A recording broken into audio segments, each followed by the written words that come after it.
Okay, well, hello everybody and welcome to our conversation today. And I'd like just to begin by acknowledging that I think all of us, I'm not sure if that includes you, Shannon, actually, but on the territories of the Lekwungen speaking people, and particularly the Songhees, Esquimalt and Wasanich people, and their whose historical relationships with the land continue to this day. And would that include you, Shannon, or is that a different territory there?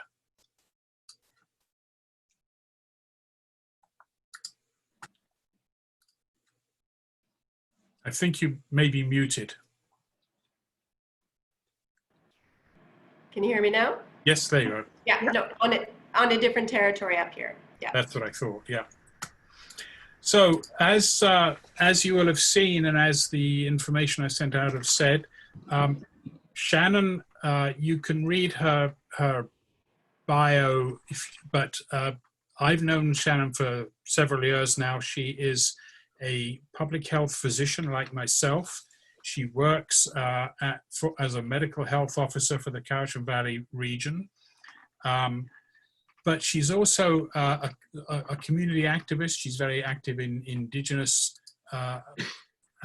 aspects of health and working with the Cowichan tribes.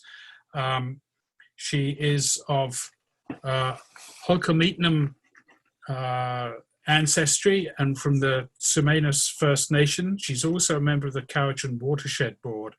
And I've heard her several times speak very powerfully and eloquently about the topic of tonight's presentation, which is sovereignty becomes sustainability. And so I will turn it over to Shannon to make her presentation, and then we'll have a conversation. All right.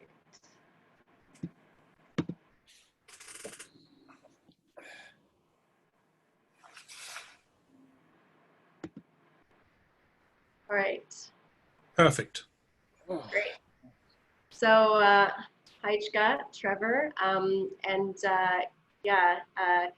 just want to start off by saying I think I was originally going to maybe speak on this topic in January, and there was the snowstorms that were happening, and so no one was driving anywhere. And then I think there was going to be a March date, and then we were in the middle of the very beginning stages of COVID, and so in this case, third time's a charm. So grateful to be with you here this evening, talking about a topic that is very integral to my work as I do as a medical health officer, and that's around Indigenous sovereignty being sustainability.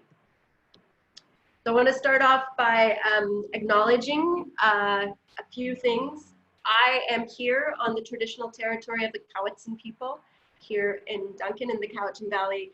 As Trevor said, I'm mixed blood. I'm Coast Salish Hul'qumi'num from Stz'uminus First Nation on Vancouver Island, with a lot of family ties to Cowichan tribes as well. And I'm Swedish, Hungarian, and Scottish on my father's side. I want to acknowledge that in talking to you here today as a public health and preventative medicine specialist, I am just one person on a long spectrum of Indigenous health systems that have existed for millennia. And so everything I share today is based off being able to, share and build off the work of my ancestors and those currently working in health. And I just also want to acknowledge the excitement, enthusiasm, and potential of people who are here on this call. I've heard over time, Trevor speak to the work that this group does, and so I just want you to know it's so valued in terms of our collective journey. So I'm a mixed blood person, and a lot of what I deal with day by day and in my work is balancing, what comes across in our mosaic here in Canada with many differing worldviews. And so in what I'm sharing with you here this evening, I really want to context those differing worldviews. So we have the worldview that set the foundation for Canada and the social and legal structure we live within. And in doing that, that allows us to more fully acknowledge the profound harms to the well-being of Indigenous peoples that this worldview has caused, that ultimately also profoundly harm us all.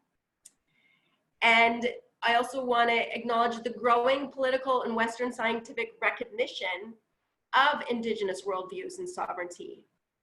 And through my work as a medical health officer, and I carry portfolios in the areas of climate change and water amongst the 6 medical health officers that we have here on Vancouver Island, I really fundamentally work from the premise that Indigenous sovereignty is fundamental to addressing the greatest threat to our health, which is that of climate change and biodiversity collapse. So what I'm going to do in sharing this story and sharing this with you is tell you a story in 3 different ways. I'm going to tell it from an archetypal perspective first.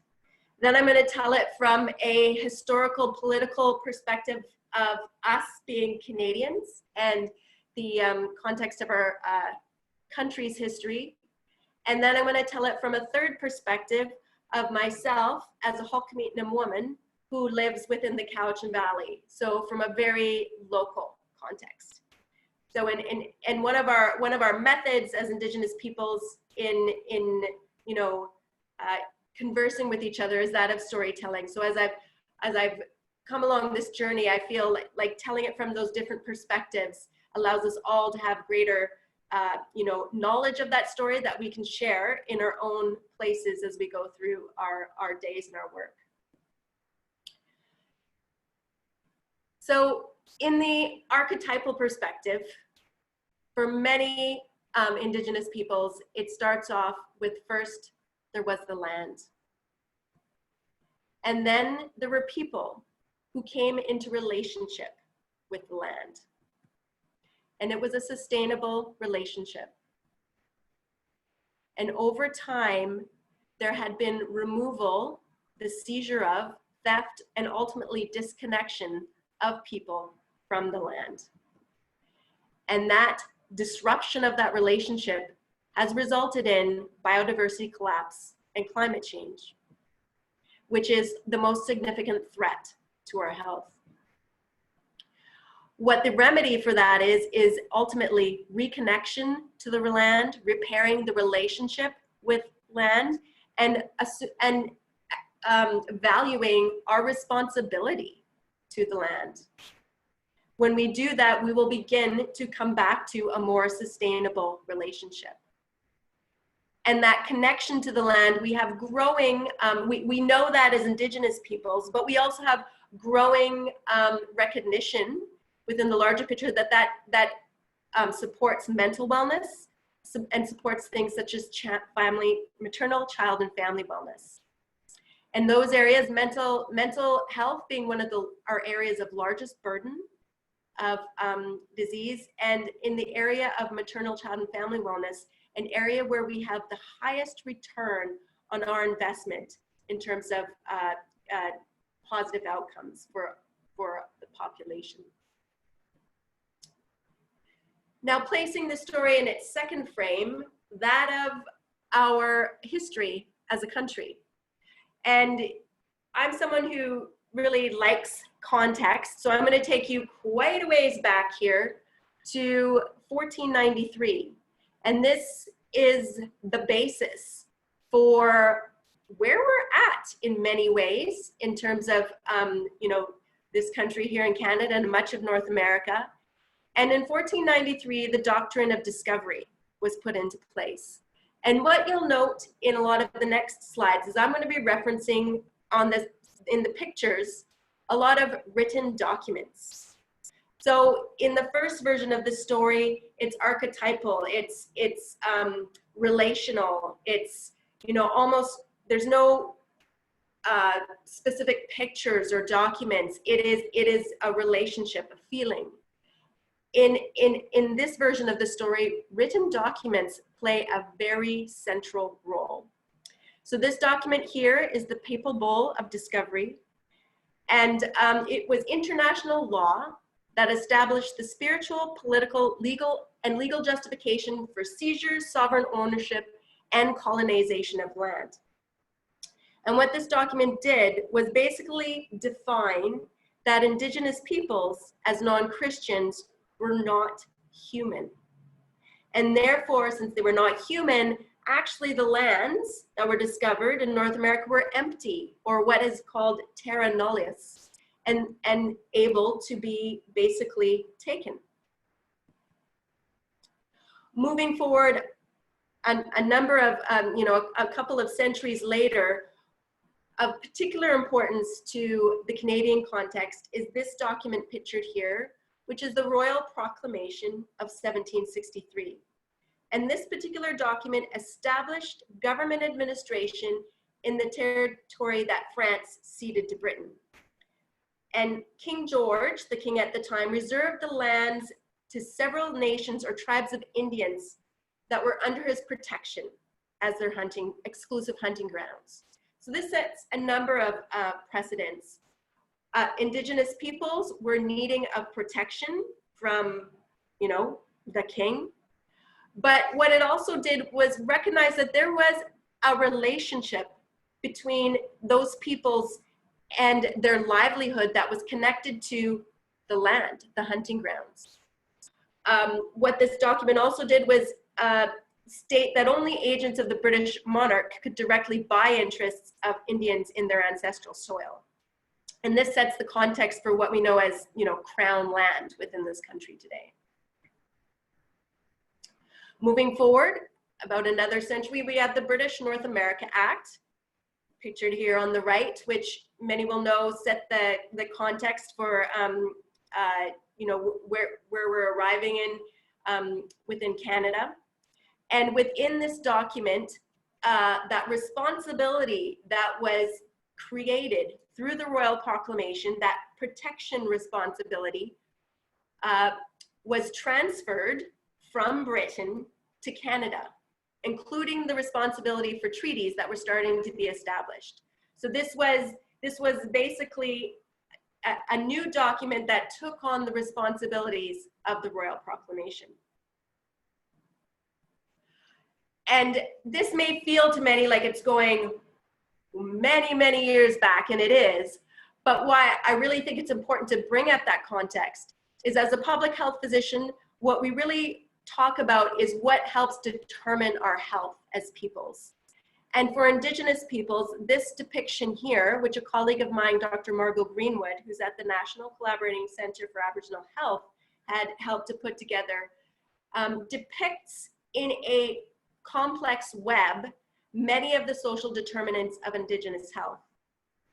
And what I want to point out is the outside of the web here highlights many of the things that are the backdrop to this historical context that I just shared. So we have land resources. So starting from the doctrine of discovery, it was about land.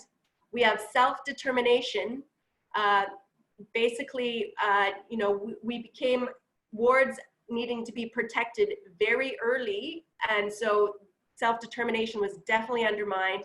And we have, the effects of colonization.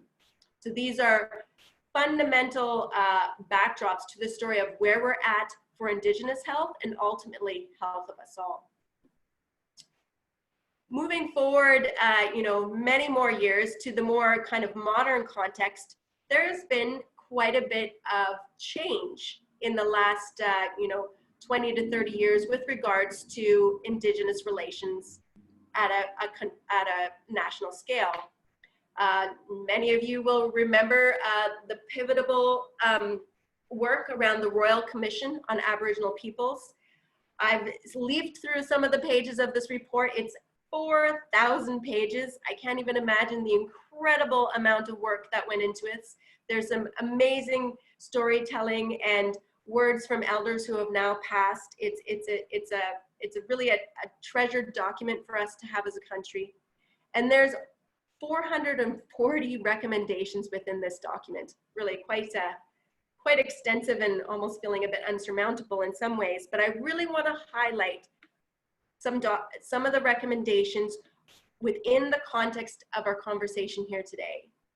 And those recommendations include acknowledging that concepts such as terra nullius and the doctrine of discovery are factually, legally, and morally wrong, and no longer form part of lawmaking or policy development. Also, they specifically mention legislation and ask for a new royal proclamation.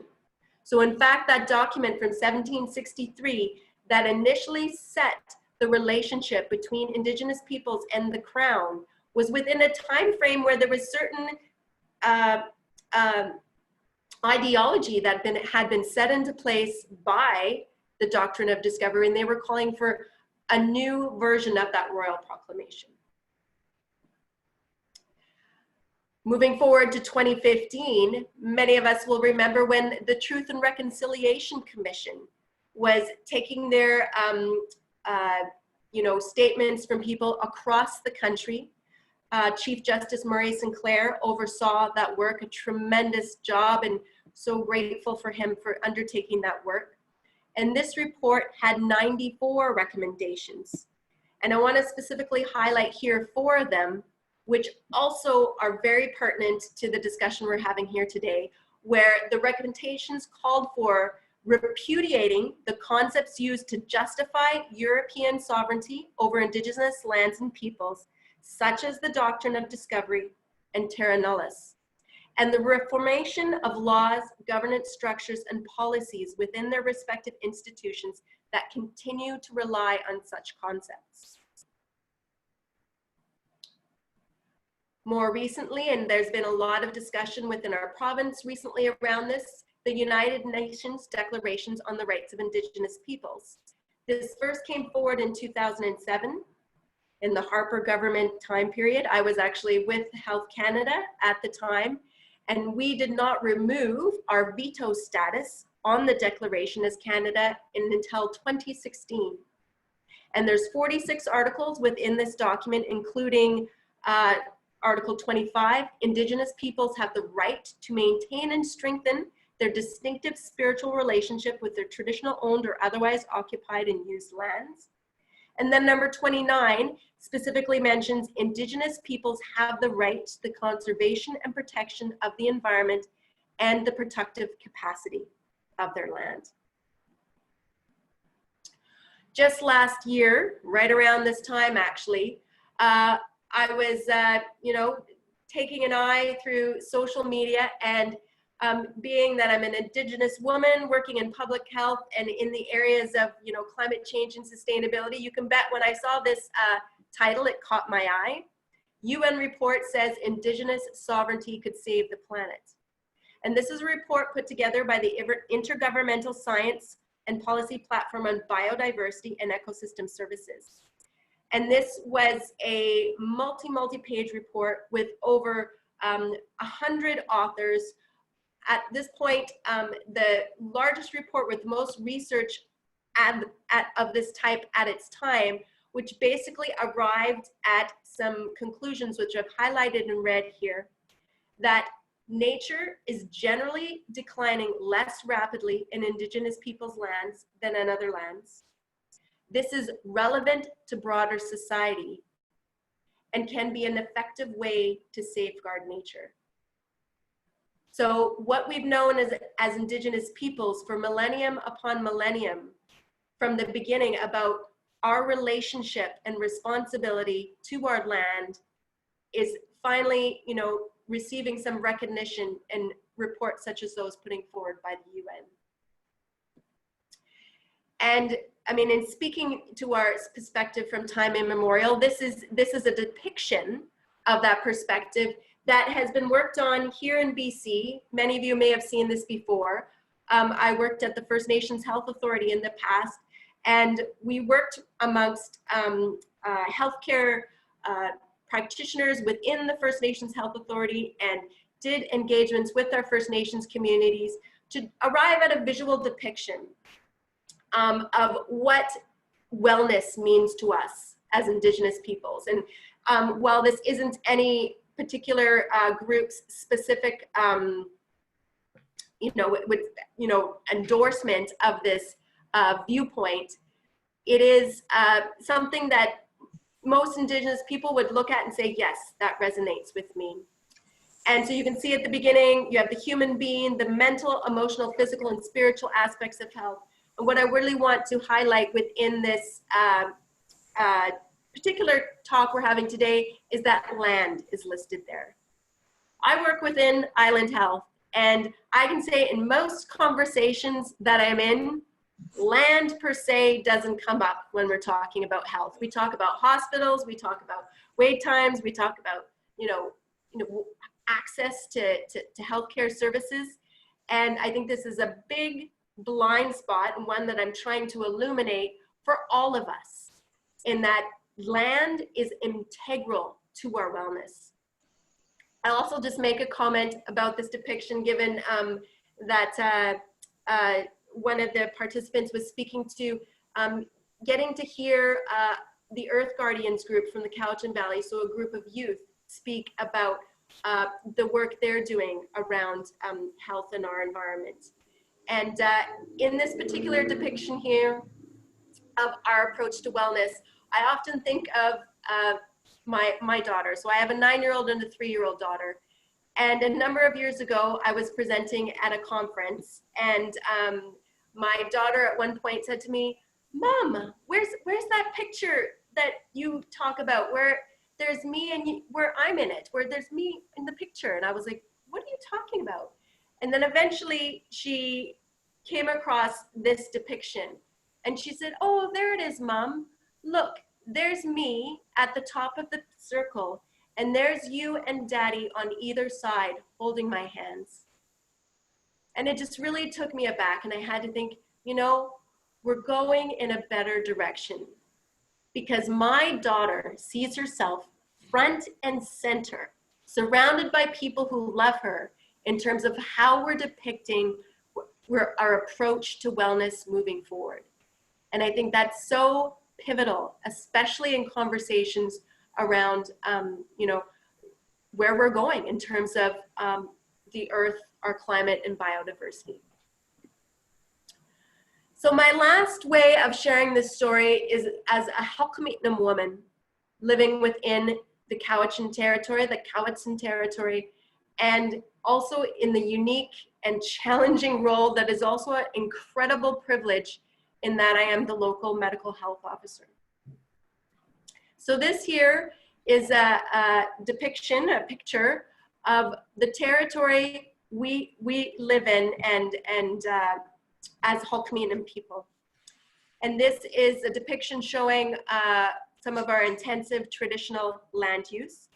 And this was arrived at through extensive conversation with communities and elders, talking about our relationship with the land over time. So you can see some of those aspects of the relationship included harvesting, cultural use, stewardship areas, and things of that nature. And some of our traditional names for areas of our territory are depicted here. Now this map was put together by our local treaty group. And Hul'qumi'num Treaty Group has been around since 1993 up until the present. There were a number of Coast Salish communities that were part of that treaty group. So Cowichan, Lake Cowichan, Hul'qumi'num, Layaxan, Penelakut, and Stz'uminus First Nation. And you can see on the right upper diagram there, some of our chiefs who were integral to this work being done. And they put together a document which has a very interesting name. It's called Getting to 100%. And what that comes from is a very strong message coming from our elders and from our community that the Hul'qumi'num people should benefit from and have a meaningful say on 100% of the territory that belonged to our ancestors. Now, that may seem like some interesting wording, and I want to explain the context as to why. So here within Vancouver Island, we have a very interesting story, and there's interesting stories around the province as well, in terms of our different history with regards to treaties and land recognition. So within BC joined Canada after Confederation, and part of that discussion at the time, the negotiations at a higher level, involved the promise of a railroad, joining the country from sea to sea. And that was also going to be extended to Vancouver Island. And the Esquimalt and Nanaimo Railway was something that was to join the south part of the island to mid-island. And a lot of that was around resource use. And BC signed a contract with Dunsmuir to build a railway in exchange for 800,000 acres and $750,000. And what you can see in the picture on the left, that gray area, is the 800,000 acres that was stolen from Coast Salish peoples given to Dunsmuir in exchange for this railway being built. And on the right hand of the side, you see the overlay of our traditional territory as Hul'qumi'num peoples and how much of that land is actually part of the ENN grant. Almost all of it. And since that time, that land has passed from one corporate ownership to another. I mean, our story isn't completely unique across the province. So I wanted to show here that, gray areas are crown lands within BC and purple areas are private lands. So you can see that some parts of the province definitely have more private land ownership than others. Vancouver Island, the East Coast, definitely sticking out like a bit of a sore thumb there. All of those private lands are not available for treaty discussions. Only Crown land is. So when Hul'qumi'num Treaty Group was coming together to see how we were going to, what we could even talk about in a treaty discussion, there was also an interim strategic land plan that was created, and it's called In the Footsteps of Our Ancestors. And I want to highlight here, in the table you can see here, only 1.9% of our traditional territory is under Indigenous control right now, or in Indian reserves. So just under 2%. Crown lands are just 14% of that area. Major private land holdings at the time of this report were 60%, and then other private landowners were 24%. So like over 80% of the lands are in private land holdings. And you can see here that today it's not railways that are owning that land, it's forest companies. So what was important to the elders in these conversations was that they wanted to secure co-management agreements with other levels of government to give Hul'qumi'num decision-making authority over lands and resources or access to resources.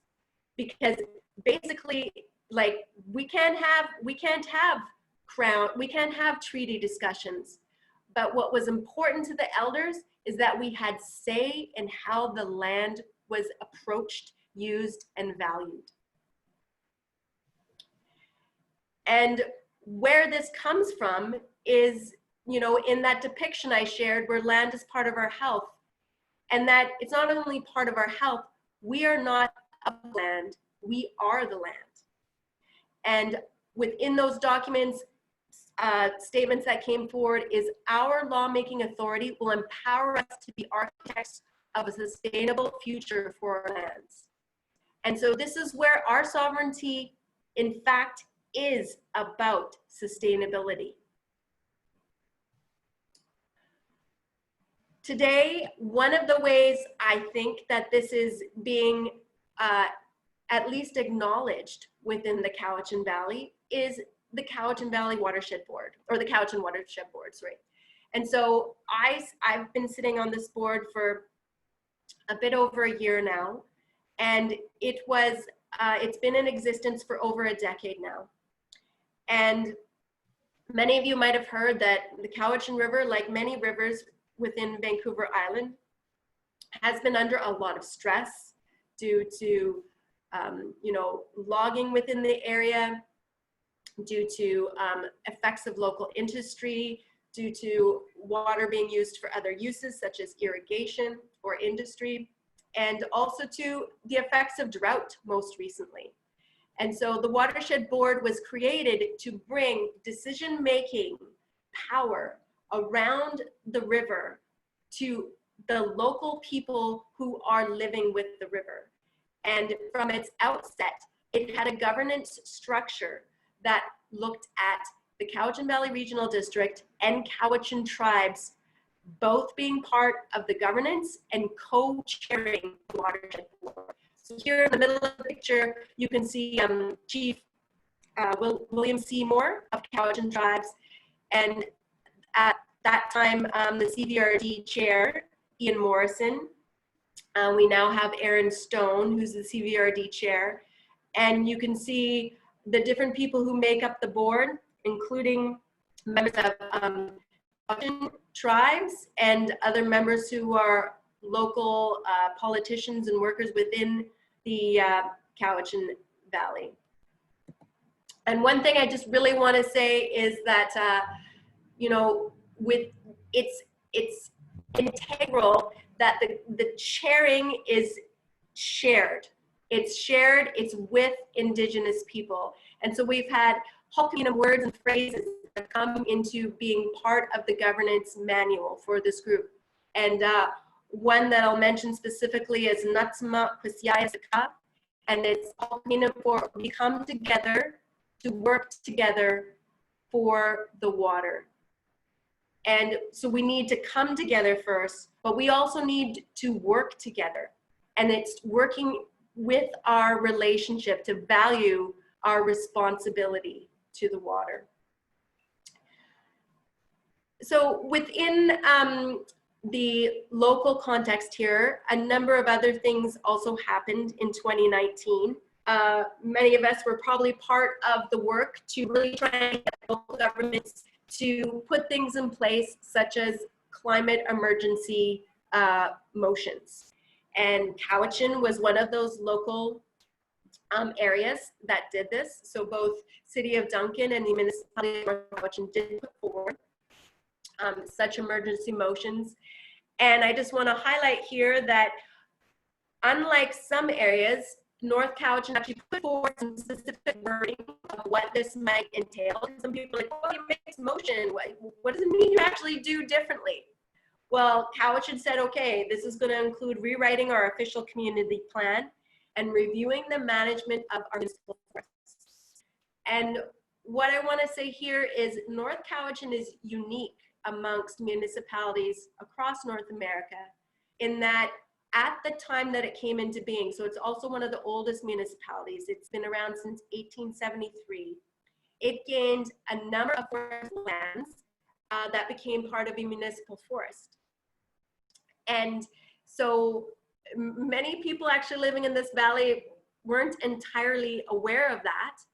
And to a large extent in the past, that municipal forest had been managed without a lot of knowledge of the public or a lot of input from the public. And North Cowichan, I also want to mention, is part of the traditional territories of the Cowichan, Hul'qumi'num, and Stz'uminus First Nations. So there's 4 local Salish communities that are part of North Cowichan municipality. I want to swing back also to something that happened in 2019, which is after 26 years, so treaty process is not a quick process, the Hul'qumi'num Treaty Group finally moved to stage 5 of the treaty negotiations. So we were in stage 4 for 20 years. So those documents that I shared, getting to 100% and our strategic land plan were part of that work that happened over that 20-year time period. And finally, in October of last year, we moved to stage 5, which has the goal of developing a final agreement in a 4-year time frame. And in and amongst all of this, we still have the general, you know, sentiment that might be out there with regard to, you know, how we engage. What does it mean to be living on Indigenous traditional territory? And I just want to highlight here an editorial in the Times Colonist, or a comment in the Times Colonist from last summer, looking at the conflict of in this highlights the conflict of interest amid North Cowichan trees. And I just want to highlight that some of the sentiments here is we live in an era of reconciliation. Everyone wants First Nations to improve their situation. And when I read comments like this, it just really makes me think of, you know, all the work we still have yet to do collectively. Because what it actually means for the situation to be improved is for the relationship to the land to be repaired. And that actually means, and this is where I just so value the wisdom of our elders, in that, you know what, okay, in this time period, sure, like there is no talk because of land grants and what have you that can talk about, okay, ownership of the land, but we need to have meaningful say in 100% of the territory. And what does that look like? Well, I think with regards to the review of the management of our municipal forests, it's time. We're in a decade after the Cowichan Watershed Board has come into being, which is a co-chaired model with Cowichan tribes. So there is meaningful say in what decisions look like around the river. It's now time to look at what meaningful say on decisions, with, you know, North Cowichan, if they've declared a climate emergency.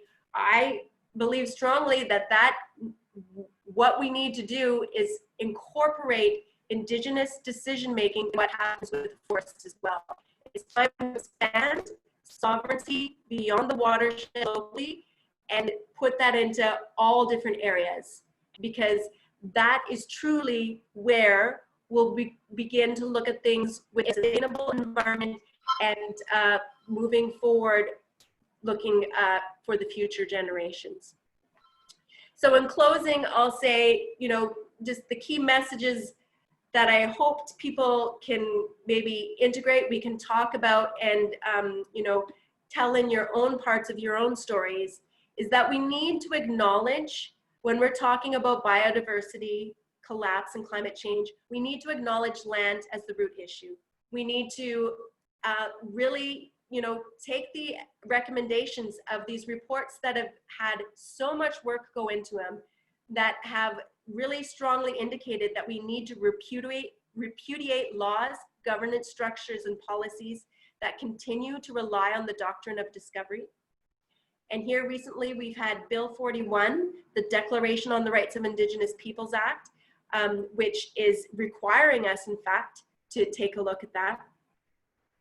We also need to think of ways we can create spaces or promote models within our own work that reestablish in connection, ownership, control, management, and co-governance for Indigenous peoples within their territories. And ultimately, I hope that we can start a new doctrine, instead of the doctrine of discovery, a doctrine that Indigenous sovereignty is sustainability. So with that, I'll say Hait Sapka, thank you, and yeah, interested in anyone's thoughts.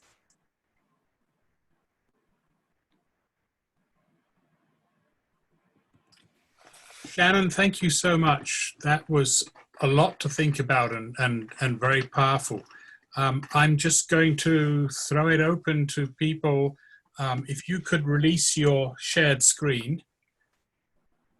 then we've got, I think, 22 people. If you want to turn on your video, or if you've got questions, you can either, or comments, wave your hand as I'm doing right now, and I can probably see you, and Shannon can see you. Or if not, put a comment or a question in the chat box.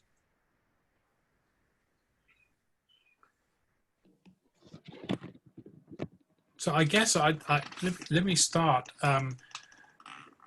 I was particularly struck by your comments about the railway land that was given to Dunsmuir, and that it's not even allowed to be discussed in treaty negotiations, if I understood correctly. How does that get fixed?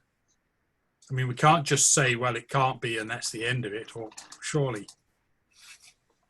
So, I mean, we were in stage 4 for 20 years, and that's where Robert Morales, who was pictured in that one slide, our lawyer who'd been working on it, like, he basically spent a number of years going into the research and the backdrop of the ENN Railway Grant. And yeah, that's where I think, you know, the modern treaty process is not the solution to that, because basically we hit a hard stop, because the federal government is only negotiating around Crown lands. And so I think that still needs to be a discussion, and I think the solution is not, you know, the modern treaty process. It's continuing in facets and ways where I think people are looking at, you know, could we put in place means where there's requirements in what our elders said, getting to 100%, that all the resource or land use discussion. So this is very interesting for me, because I am sitting actually on the advisory panel for our official community plan renewal within North Cowichan. How do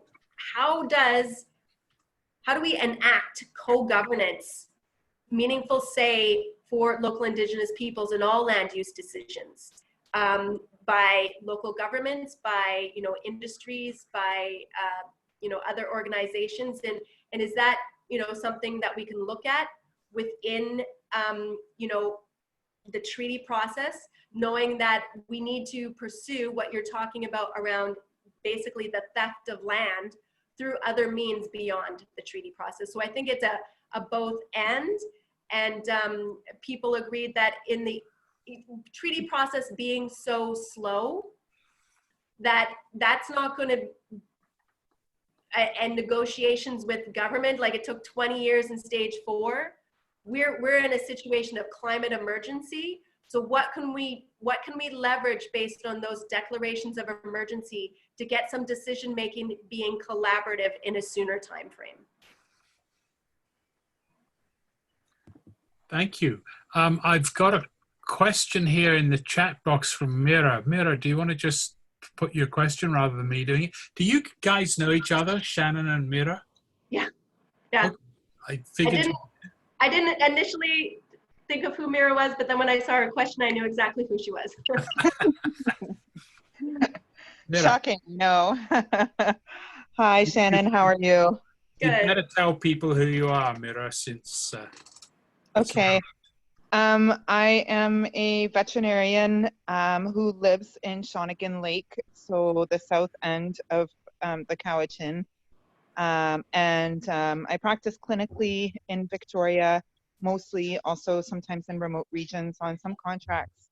And I also work at Wildlife Human Interfaces, so looking to improve the health of wildlife human interfaces. I've worked abroad for the most of my career, but I'm looking at working more locally, not just because of COVID, but it's certainly been a pull for me recently. And of course, the first place I'm looking at is my local region where I live, and I'm honored to have the ability to live by the First Nations who own the land before me, before the settlers did. So thank you. And So I just guess before you ask your question, just Yeah. for the rest of the group, Mira and I have talked about this a little bit, but I would really like to get her to do a conversation sometime in the next few months about this work. Oh, thank you. Yeah. Yes, we will. I'd be happy to, and I'd be honored to as well. So it would be lovely to connect with you as well. Shannon, I'm just wondering, I think I did ask this to you a while ago. I'm just wondering, though, do you have any sort of comment on how do wildlife fit into the worldview of health for First Nations? And then after that, I guess it would be like how, if depending on how that fits in, what kind of action could be taken around that?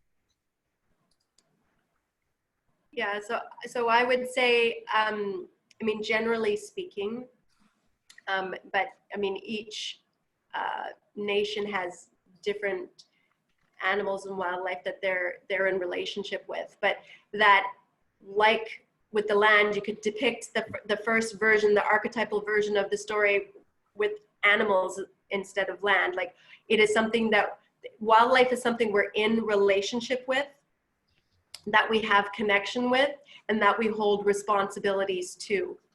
And so I think of some of the conversations that I'm in as a medical health officer revolve around things such as food security.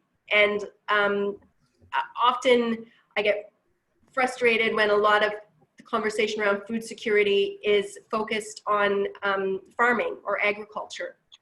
And that, you know, our relationships with our lands and our waters previously, you know, involved relationship with the plants and animals, responsibilities to each other, interrelationships, which for some of those wildlife was the most sacred relationship of all, of becoming part of our own bodies. You know, that we were able to nourish each other in that relationship, wildlife, you know, plants, water, humans, sustainably for, you know, millennia. And so much of that relationship now, largely due to things such as like habitat destruction or habitat degradation, is under so much.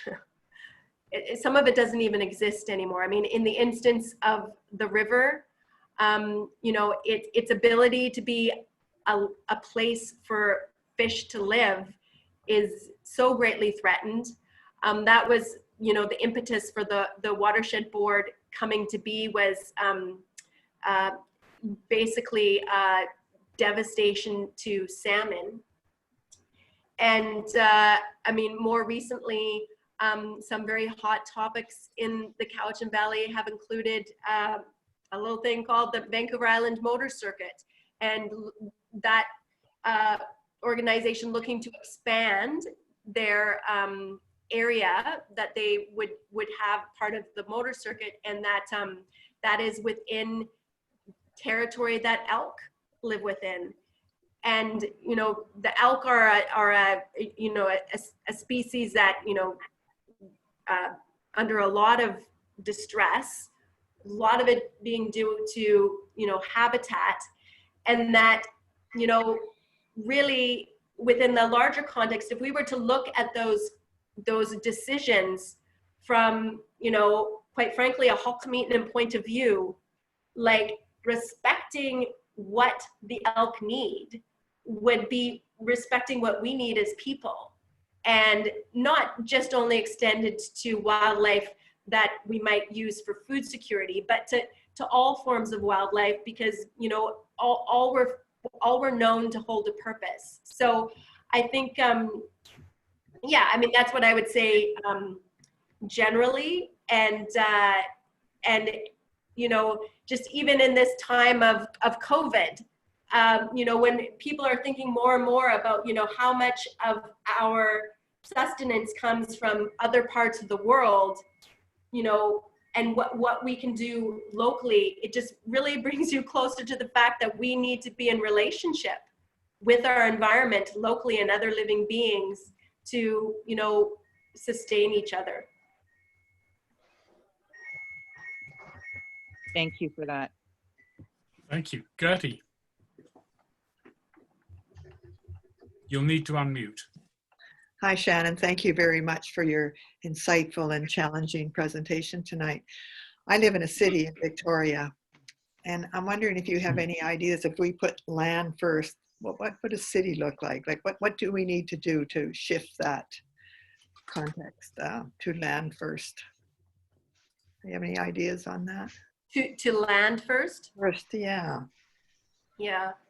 That's a great question. I lived in Vancouver for many years, for 8 years when I went back to do my specialty in public health and preventative medicine. And I found myself really looking for groups and, documents which showed where the waterways used to be, where the animals used to be, and really how, to, I guess, partly spiritually recognize where those places were, to look for opportunities for where there was resilience in terms of those places. So, I mean, some of those places were underneath high rises, which is, one reality.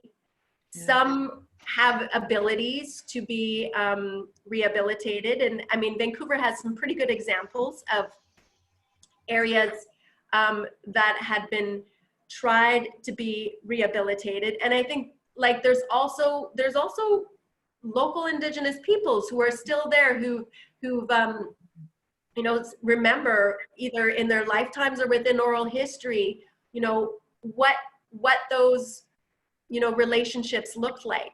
And I think, even things like access to some of those places, like how many of these places are actually privately owned now, plays a big factor. And that's where I think, the ability to have that connection to those places, not only for Indigenous peoples, but for the whole population, because it's only through being in connection that you really come in your core to value these places and to want to protect them. And so I think, now in this time of COVID as well, where we're spending a lot more time closer to home, like, I hope it can be an opportunity. And one of the things, like, I want to start speaking to, now I feel I can a bit more, because the initial, fear and unknown, albeit we're still very much in an unknown, but we've gotten to another phase of this pandemic, is what are the opportunities of this time to really, get to that connection. And I think, yeah, in cities, it requires a bit more, creativity and tapping into that emotional, mental, spiritual aspect to, touch base and remember what some of those spaces were, and knowing that land has changed over time too. And that, so those relationships do change, but the land, the animals, the water, like, they are resilient if we give them a chance. And that's where we have to really, start holding our part of the responsibility. Thank you. I think that would have been music to Gertie's ears, particularly the mental, spiritual, emotional aspects, because she runs a program called Earth Literacies, which is very much about that. Mm-hmm. And I have been to some places. I took an Indigenous language course last year at UVic, and we went to Cadborough Bay, and we were told the story in the land. And so it's a special place. It has that special place for me now. But I also want to give a shout out to Gerald Harris, who has written a book on this area he starts with birds, the stories of birds. And he's gone way back into where the water was and who was living there and how the water shifted. It's quite fascinating. He hasn't published yet, but he does talk basically about the land here and who lived there and stuff. So it's very encouraging. Thank you very much. Yes, Susan. Yeah, hi, Shannon. Something for clarification to help me understand a bit. In your depiction of wellness, and you use the word land and talk about the word land very specifically. And we talk about being in relationship with land. we're in relationship with water, and where we're in relationship with air. I mean, those three elements are, you know, integral for human health. So is the perspective, when I see the word land in your diagram, does that include air and water? Is it all the same, or is there a bit of a distinction? So I just didn't understand exactly that part. No, thanks for that. That's a really good question. I would say yes. So that, you know, and so that's where there's, you know, part of it's a language thing, that there's not really a word to really depict in the English language quite, you know, how profound what that is. So when you say land, that doesn't mean the water, that doesn't mean it doesn't include the water. And I think it's really what it comes down to is our concepts of how everything is ultimately connected. But what I will say is that land, specifically being the word that is used, is very significant because of our history of a country around land control and theft and emptiness of land. And so I think it's encompassing a bigger concept, but also there's specific importance as to why land is listed. Land is incredibly powerful. It's a means of power, especially within this country. And really, I think when I now at this stage in my career, so I was at First Nations Inuit Health Branch when I first became a public health physician. I worked here in Duncan actually as a family physician for a number of years before I went back to public health training. And then I worked at the First Nations Health Authority, and now I'm at Vancouver Island Health Authority. And there's a lot of programs, services that have been put in place to help improve Indigenous people's health. It's no secret that we have poor levels in so many different health outcomes. But ultimately, you know, everything, like we're putting band-aids on, you know, solutions ultimately, because everything comes back to, you know, access, connection to the land. And so that's why I think it's depicted there specifically.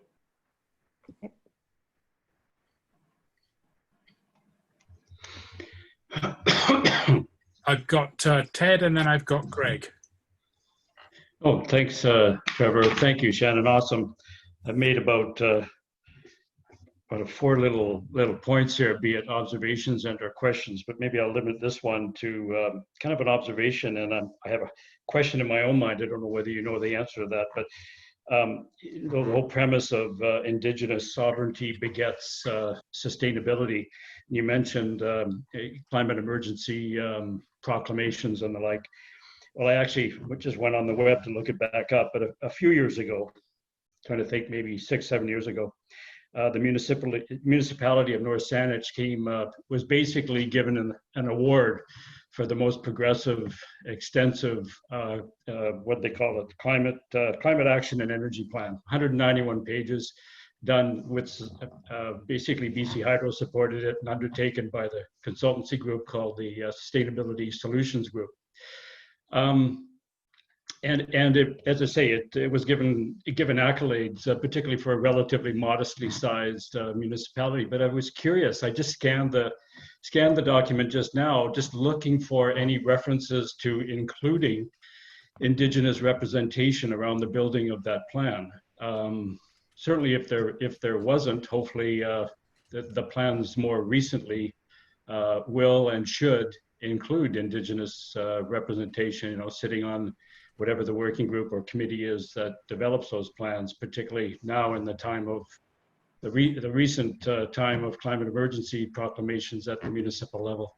I don't know if you knew, if you happen to know, I've just made a note to reach back to a couple of the contacts in that consultancy group just to see if they did include Aboriginal representation, because of, as you so nicely articulated here, the close connections between climate emergencies and sustainability. Yeah, and thanks for looking that up, because I think that's a very practical way locally. Like I hope that's some of what people who I share this with can like look at, like stuff they do that they're passionate about in their daily lives, where this can be, you know, part of that discussion. Because I really feel quite strongly, unless that is part of it, like that is needed to be effective, quite frankly. And I think there's more and more evidence showing that. And like, that's where I felt, at least in some of the conversations that I'm having now, there's this UN report that looked around the world and just basically was like, you know, look, where Indigenous people still have ownership, management, or control, nature's doing better. And that's because the viewpoint starts from this fundamental place that we're in a relationship. So I think that needs to underpin, you know, all the plans that we're making. And I you know, we've got a long way to go as a country in that regard. But if we can use these declarations of emergency to state, you know, we need to move on this now, I think that's what we need to do. And locally, I've found that I have the Watershed Board, which has a co-governance structure that I can say, you know, here is an example. Absolutely. Maybe I'll come back. Looks like Greg's got a question, but I wanted to come back to your comment on the Watershed Board, but go ahead, Greg. Sorry, Trevor. Greg, you're on. He's on mute. You're either on mute or you don't. Yeah, you're on. Doesn't.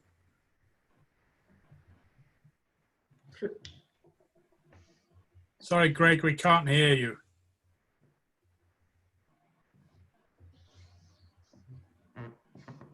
Oh, that sounds promising, maybe. No. Is your microphone off on your connector earpiece there? Yeah, just go to the... Wearing earbuds, I wonder if There he is. those damn earbuds, eh? The things we learn about Zoom. Thank you. Okay, no more earbuds. Yeah, so first of all, of course, very much. Thank you, Shannon, for your introductory comments, and of course, Trevor setting this up. I've had an opportunity before, which I very much enjoyed, hearing the legal background, which you've reviewed, going back over centuries. And I think one of the things that you made especially clear, and I haven't appreciated before, is how stunning it is that Vancouver Island has this special circumstance of the ENN Railroad Grant. That was really an eye-opener for me. What prompted me about a question earlier was the question about land, and does this also imply water, air, and so on associated with land? You made very clear the importance of the notion of a reciprocity between it's not those are our resources and how can we use them? We are a part of them and we are as responsible, of course. But what troubles me, possibly, the question, is sometimes there is very much this focus on a reciprocal relationship that that demonstrates a good caretaking of land, less impact on biodiversity and so on. But the challenge arises when you see something like pipeline projects. And I'm thinking in particular of the Coastal GasLink, for example. And so when we see opposition to the Coastal GasLink, we hear concerns expressed, for example, the displacing of the moose, the risk to a salmon-bearing stream. But what we don't seem to hear, or what I don't hear, is but the purpose of that pipeline is to transport fossil fuel, which will come back and alter the global climate and ultimately perhaps be an even greater risk to us. There's that kind, there's another element of what happens on this land may go off somewhere else completely and yet come back perhaps in generations to come to clobber us. And I often in some of these discussions about my effort to understand the Indigenous perspective, worldview, I have a hard time seeing that worldview that there is, of course, a much larger world out there, and things can happen on the local territory that we sit on, which will only come back and get us because we're all part of one planet. So now I guess the question might be, is that right? Is it something that doesn't get as readily picked up from a more Indigenous perspective? Thank you. So what you're talking about is distal effects, I guess, specifically? Yeah, distal effects, saying, what, you know, a pipeline crosses my land and I say, I don't want it to affect the fish in the stream.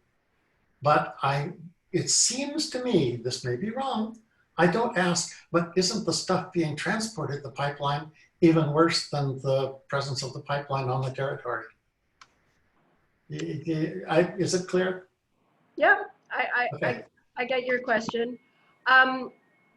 So I would think, I mean, my comment to that would be, I think, you know, kind of local, global type thing. So that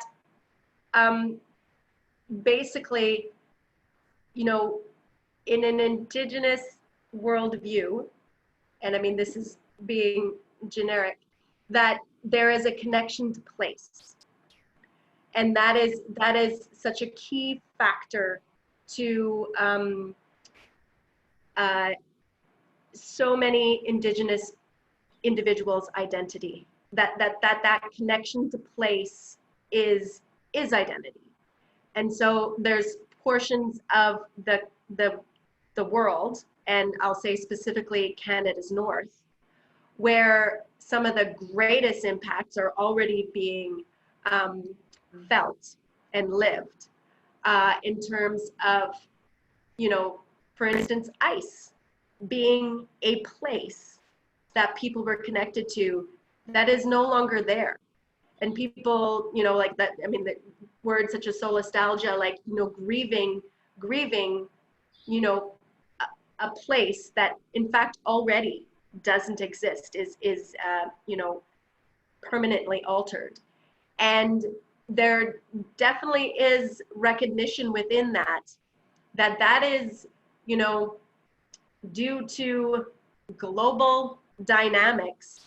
And there was recognition of some of that in Indigenous traditional knowledge before some of the, you know, dynamics of how this works from a, you know, greenhouse gas perspective. And so while I think it's maybe not explicitly stated sometimes when, you know, relationship to land is, you know, spoken about, I think also what's fundamental to Indigenous worldviews is the connection between everything, basically. And so that, you know, there is a recognition that there is connection. And I think Indigenous peoples around the world are connecting to each other and sharing their similar stories about what's happening to their place. So, and that ultimately, like, what part of our identity is for many people is that we are, you know, we are caretakers of a certain place, and we have to support other people, especially Indigenous peoples around the world, in, you know, protecting their place, because that we're all ultimately connected. So, I mean, yeah, it's an interesting question that you're asking, and yeah, I think it is there. It's just it's in another worldview ultimately, and yeah. Thank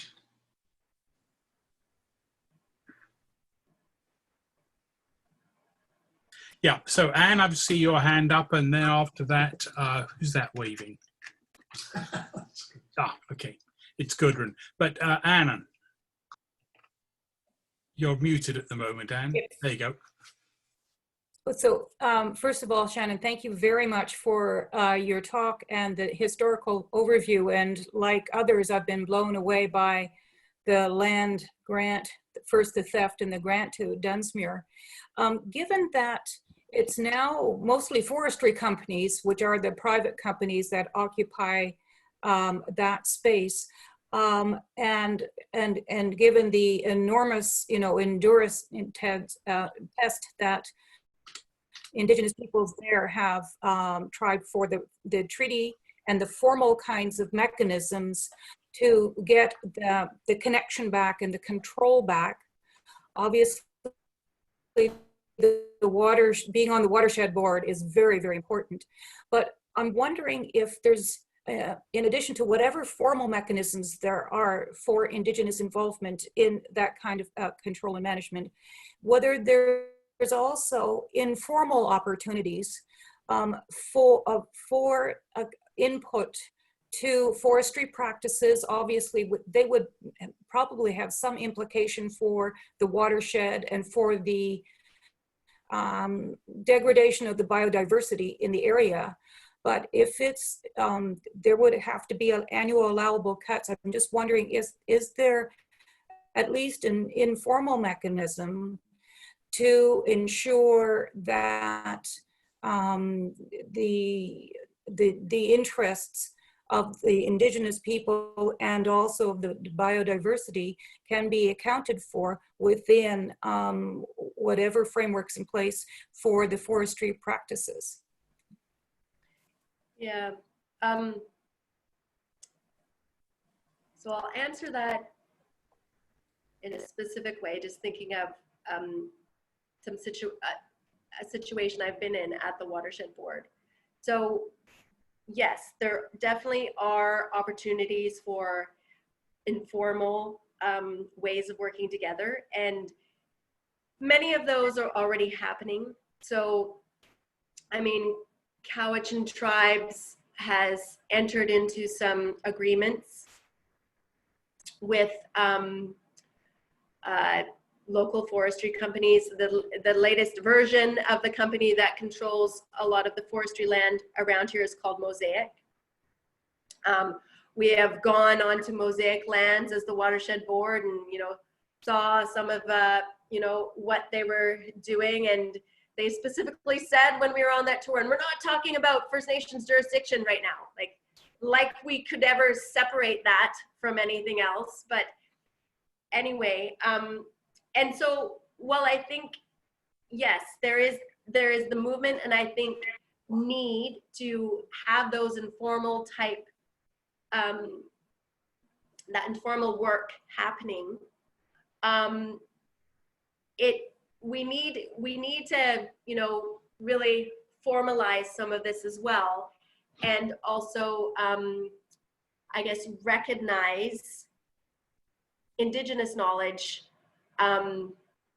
with equal weight. And so even with the Cowichan Watershed Board that's been around for 10 years, well, not even with, but so it's been around for 10 years. And so sometimes we'll sit down and we'll talk about, decisions, and the government will be there, and, they talk about how this process goes. And then ultimately it goes to, they do a whole bunch of consultation, community consultation, Indigenous consultation, and then it ultimately goes to a decision board where experts sit and take in this consultation and make the decision.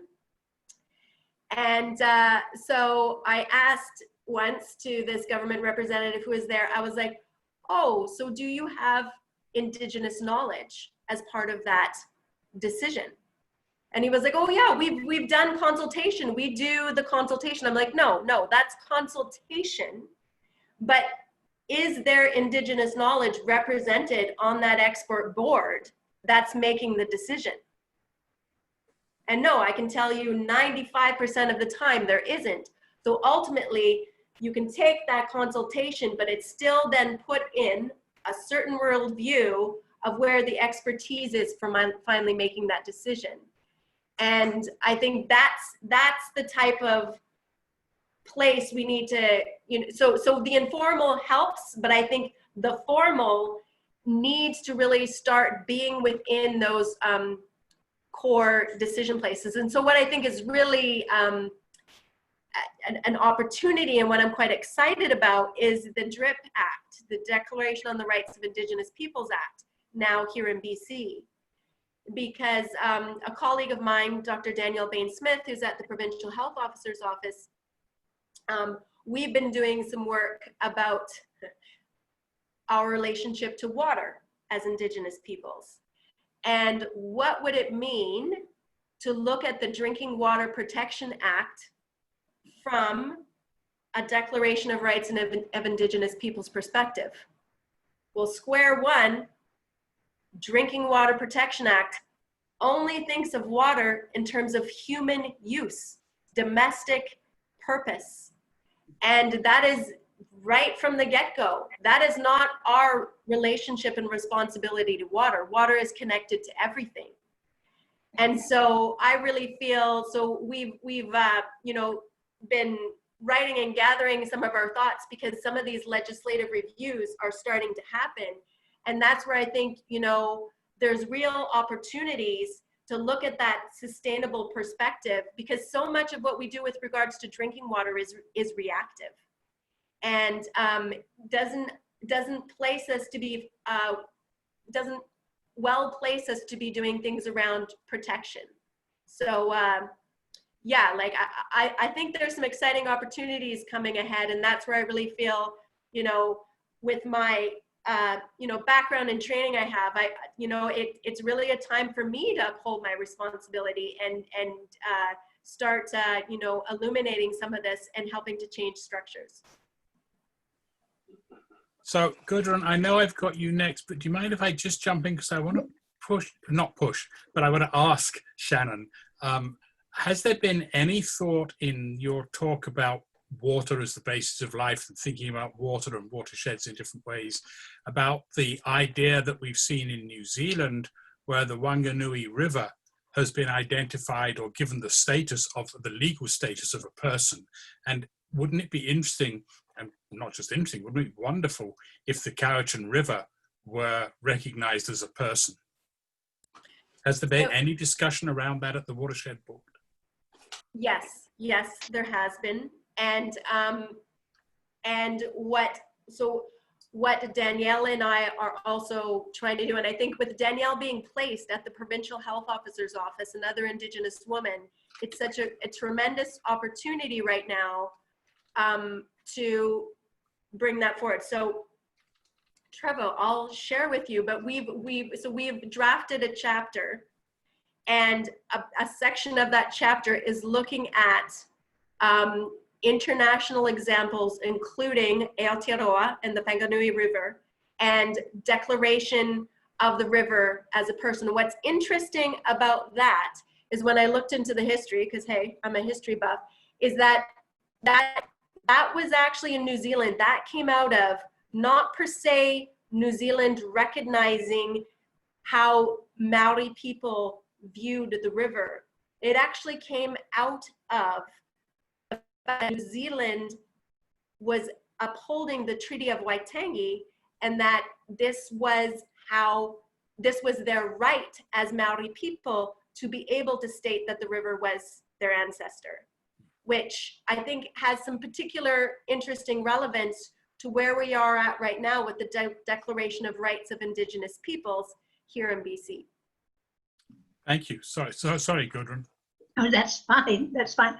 I wanted to ask Shannon what one, as an individual, or maybe also now here as a group, what we can do on all of these different fields, in the different fields, to get to a stage where we just acknowledge the indigenous people's rights to be included in all the decisions that are being taken. What can we do? I mean, I write on behalf of the trees I write to Donaldson and to the provincial government and on behalf of the Ancient Forest Alliance to preserve the old trees. I help the Wet'suwet'en people, you know, and the Raven with the money, and I have, you know, helped the people who were building the tiny houses along to protest the pipelines. But, you know, I just feel it's very difficult to see any real outcome of these things. And I get very sad. I feel we have a very excellent, this is my view, mayor here in Victoria who has done a lot to include Indigenous people in a number of things, but she meets such a lot of protest and gets such a bad rap in the newspaper that I get a little bit depressed, and I say, what can we either as an individually or as a group do to move this forward? So, yeah, thanks for that question. And like, I just want to say, you know, in describing what you do, I just want to express gratitude for all that you do. And I think everyone here, you know, spending some time on an evening, because I think what that comes down to is what can we do? I think we need to really, you know, look inside and see what our own particular gifts are. Like, you know, there are like, you know, the earth guardians within the Cowichan Valley were mentioned earlier. Like, those are such a group of gifted youth. Like, what are our own particular gifts? And so it sounds like, you know, what you've been doing is important, even though at times, yeah, I hear you, it gets very overwhelming and sometimes depressing. And I think coming together as a group is ultimately finding what each person's gift is and, you know, basically allowing them to maximize it. And that's what I look at. I mean, that's an Indigenous viewpoint of parenting. Like I look at my children and, geez, like, what are their gifts? How can I like fuel them in that? And like, personally for me, you know, I got this incredible privilege, you know, to go to medical school. You know, my Stz'uminus helped fund me to go to medical school. I got this incredible privilege to do a specialty, and now I have this incredible privilege of being a medical health officer in the time, and this is Coast Salish teaching is, you know, Creator doesn't give us anything we're not ready for. I mean, in the time when, you know, the DRIP Act has come through. And that's where I'm like, you know what? I so greatly value the people who, you know, when we still could do things like stand in front of the legislature, the people who are doing that work, and that's important. And what you're doing is important, what you described. And what I feel my part is I know I had the opportunity to, you know, really know about public health legislation. And that's where I'm sharing a bit of what I've learned, so that you can take your own pieces and work within your own gift of how you enact that. Because, you know, when Danielle and I, you know, ultimately, I think really bring this forward, like, what'll happen is we need a populace who feels that this is important and it means something. We still have the legislation there, which I think is the biggest opportunity we've had in my lifetime, in many lifetimes, probably since the inception of, you know, Canada in 1867. So we all need to, you know, figure out what that gift is and work within it. Mm-hmm. And I think, you know, bringing our children forth into that, and I just, you know, people who have experienced over a lifetime how to get through difficult times and what that needs in terms of resilience is also really important. So, yeah. Thank you. Thank you. Okay, I'm going to go to Claire, and then I'm going to come back to Ted. Thank you. And thank you very much, Shannon. Trevor's column that came out today speaks to this, and you brought it up, is the narrowing down of the people who, you know, once you've gone through your community consultation and or community engagement, and you've brought all of that, and then the narrowing of the people who are making decisions about that information, and just knowing that, you know, with all of the COVID sort of the funding that's coming through, and the opportunity that creates, and looking at how narrow that group of people is, leaving out. I guess what I'm wondering about is how do we keep our eye on holding to account who they keep as their decision makers for that, the gatekeepers of that money, and how do we protect against sort of token Indigenous people, or token, and that goes for a whole bunch of other areas, so that they get their perspective through. Yeah, I just, you know, we all need to hold that to account, and we need to pay way more attention to it, but we really need to be on the ball for that. So like how would you suggest that we do that holding to account, especially from Indigenous perspective? You know, if they're people that we have relationships with and there is that trust, we can recognize that. But anyway, yeah. Yeah, thanks for that. I think one thing I'll say is Danielle, who I've mentioned before, and I have had some conversations around this, and we have decided we're not going to use, sometimes people will hear, you know, the phrasing traditional knowledge, which it is appropriate, but we've both felt like we're going to use the words Indigenous knowledge moving forward, because traditional sometimes gives the connotation that it's maybe old or not innovative or not current in some regards. And I think Indigenous knowledge certainly is. And I think what we see through the UN report and other things is that, you know, Indigenous, like our current scientific knowledge is bringing us exactly back to the tenets of Indigenous knowledge that have been around for, you know, eons, but that haven't also adapted over time. And so I guess that's where I think about, you know, my ancestors and how sometimes they must look at me and go like, oh, look at, you know, our Sitla, our granddaughter, and, you know, some of the conversations she's having, I'm sure like they would never even imagine, you know, I would be having, you know, those types of conversations. But that, I think it's questioning, and I like that you're bringing up that question of who's sitting at the decision-making table, because, you know, it's someone at that table can bring up, like, you know, what worldviews of expertise are around this table right now. And that, you know, unless, and really when we're talking about climate, unless there is Indigenous knowledge around that table, I think, you know, we're missing the boat to a large extent. Not that there's not a lot of great work going on, but that, you know, that relationality is such a fundamental tenet that, you know, we've got to incorporate it. So that's just, you know, I mean, some thoughts I have around that, in that we've really got to start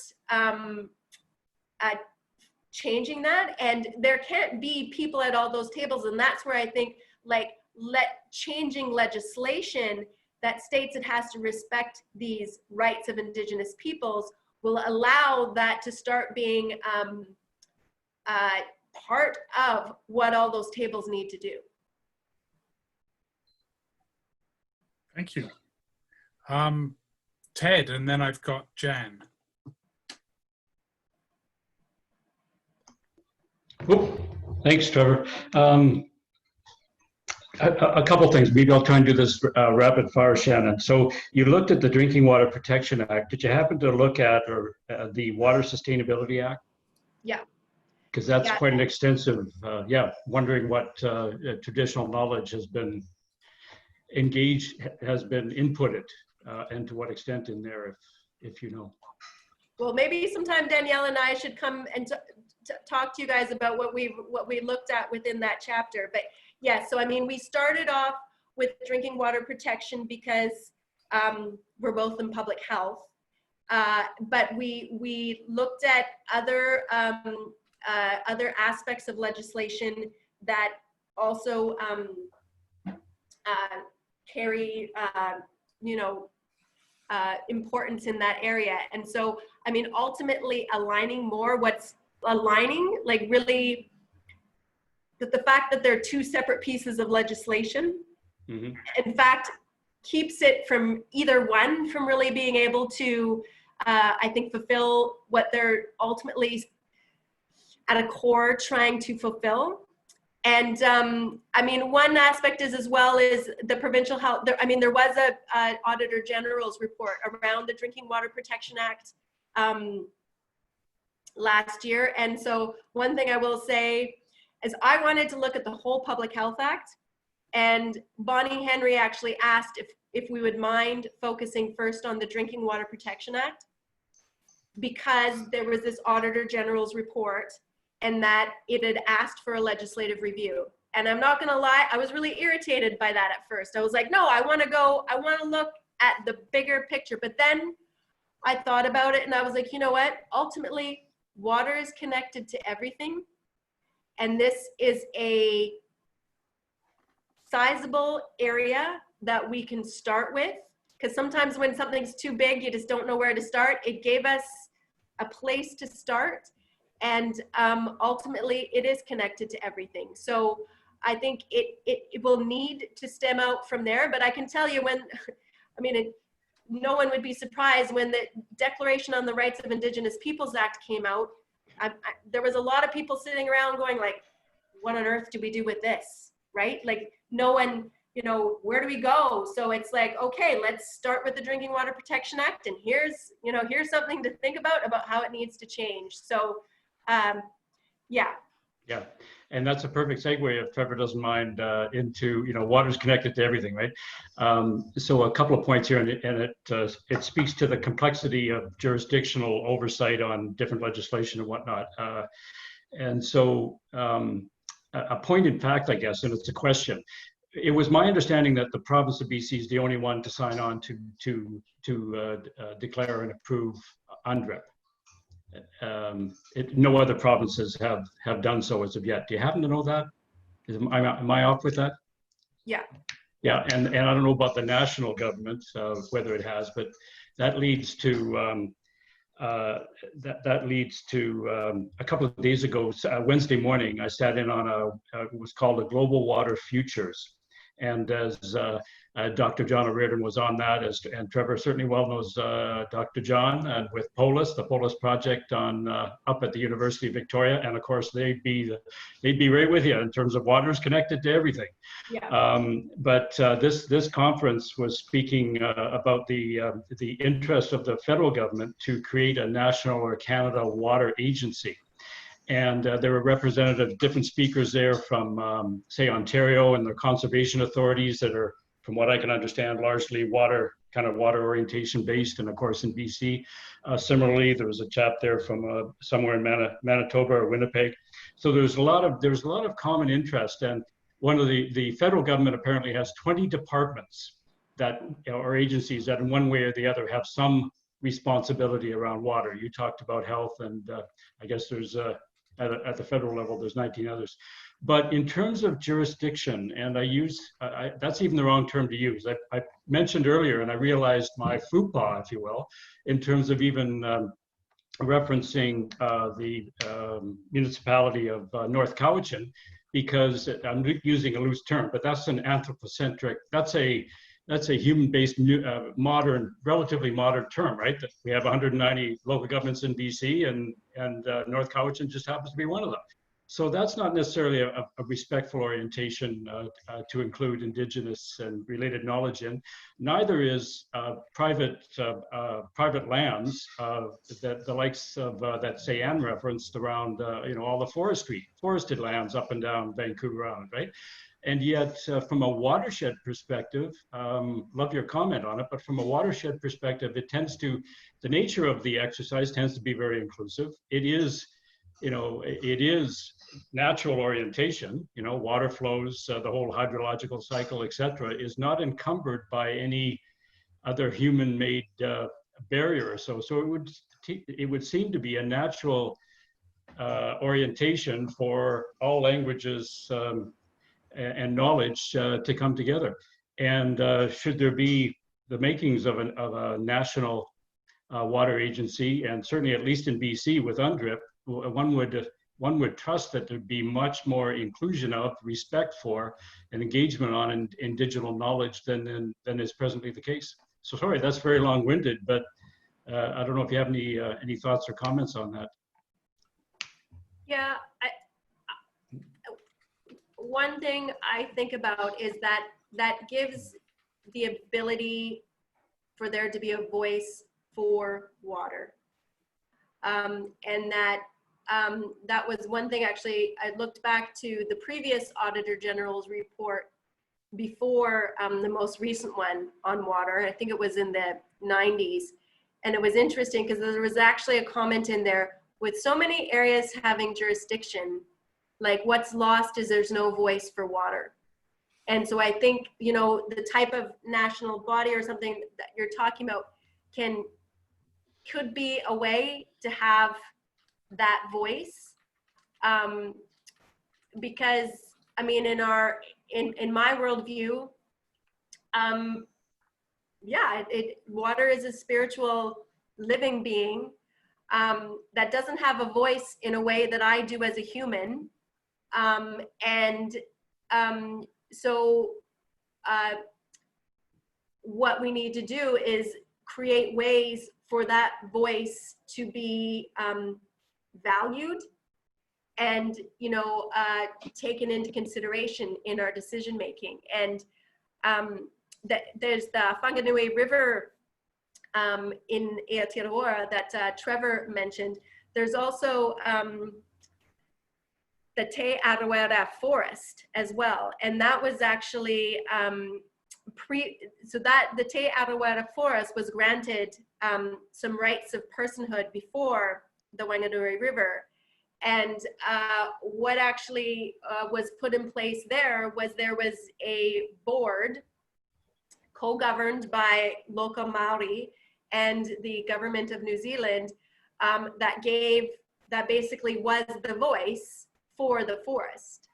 And I think, what we need to do is try and create ways for these voices to be heard, because when it's fractured so much between different jurisdictions, different areas of government, different legislation, the voice can't be heard. I mean, the fundamental title of the Drinking Water Protection Act basically, fractures it into being something that's solely about our benefit as human beings. And what about, the rights of water and the rights of all other beings who are, attached to that? So, yeah, I mean, I think ultimately what I hope things like that can do is bring forward that voice. Well said. Thank you. Jan, just a thought as I go to Jan, maybe what we need is a Water is Life Act. Anyway, Jan.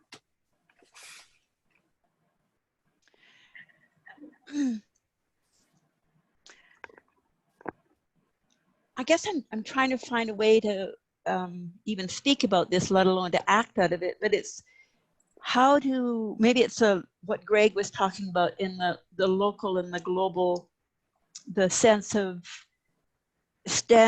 being a white settler standing in solidarity with the Indigenous rights in the area to land,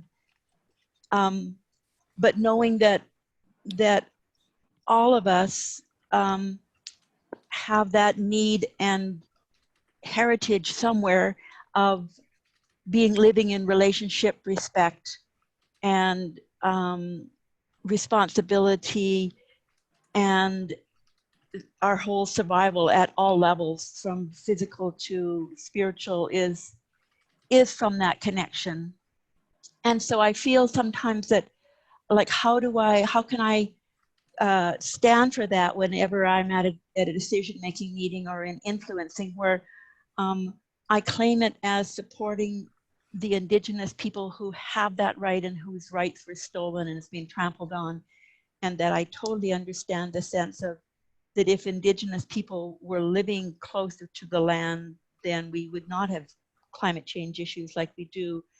And that I am not an Indigenous person, but I have Indigenous worldviews that I still come from, or that I'm trying to reclaim or find again. And so it's like the sense of Indigenous as being specific people to specific place and race, and then Indigenous as a worldview that some of us are either refining or have always had, and have had that terribly damaged by the kind of sentiment that was there for the doctrine of discovery, that, you know, so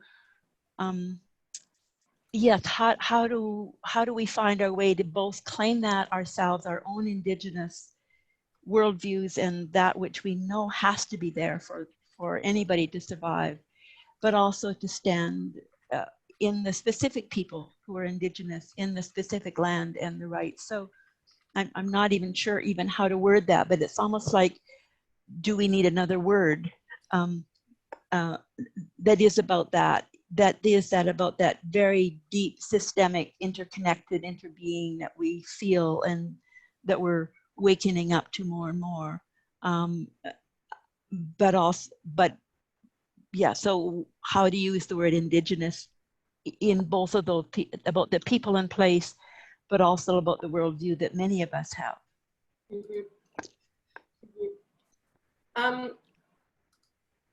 Yeah, so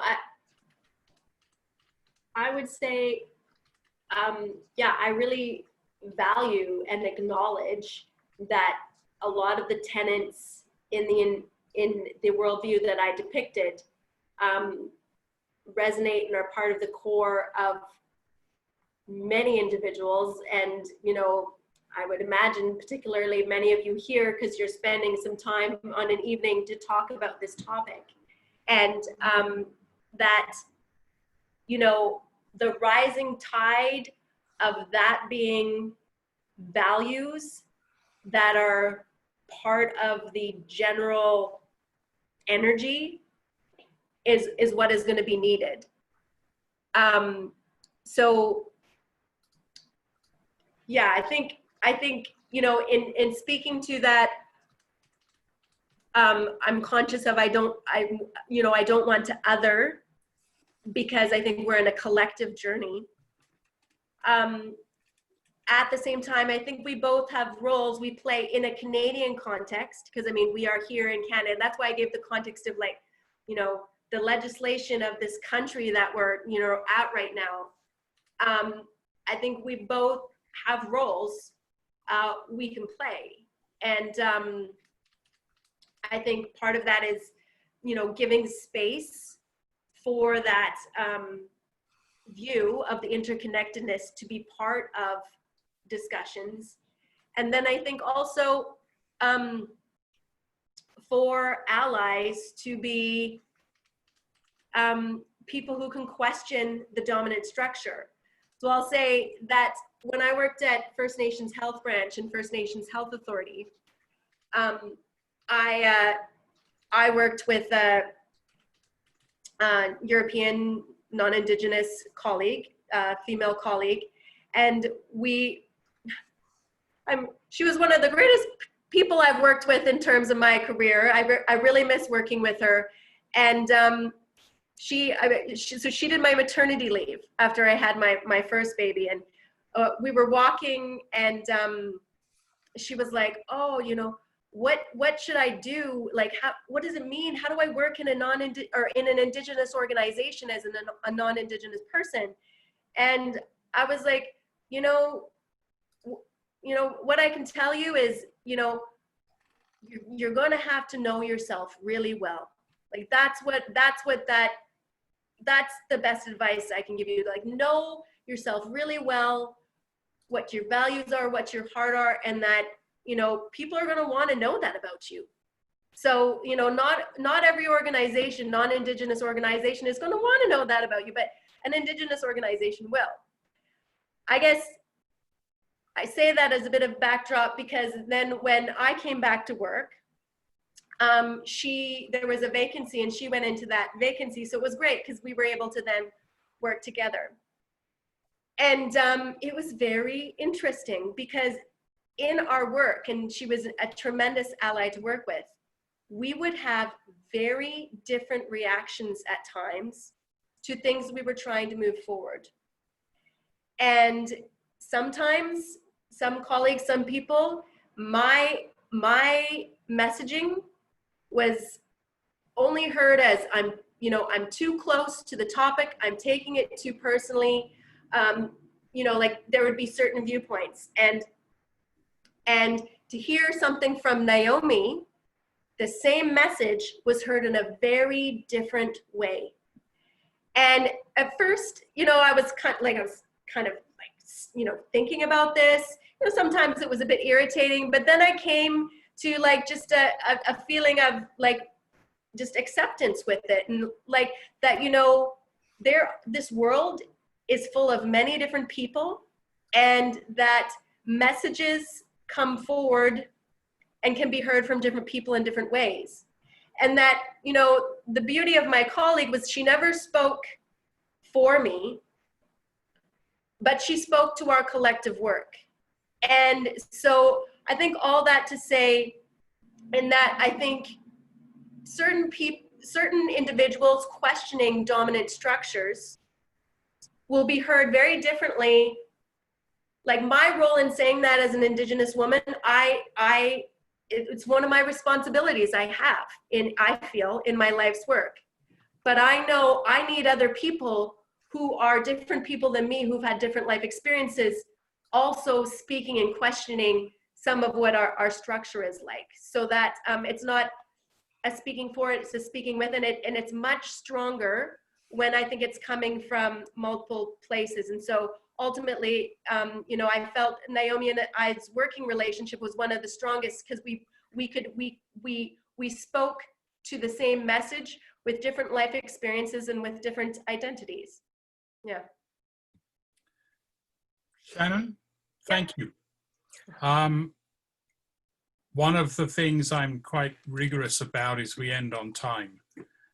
And that was actually the perfect way to end. And I think you can be sure that you're talking to allies here. And what you had to say was both very educational. I learned new stuff, very powerful, very touching and emotional. And what the work you're doing is very important. So I just want to thank you on behalf of all of us from the bottom of my heart. And I'll certainly be seeing you again. I suspect most of us will be at one point or another. And I will leave it at that. Hachka. Yeah. Have a good evening. Thank you so very much. Yes. Thanks. Got to go bang our pots, guys. 7 o'clock. Thank you very much. Bye. Thanks. Thanks, Shannon. Thanks, Trevor. Thank you all.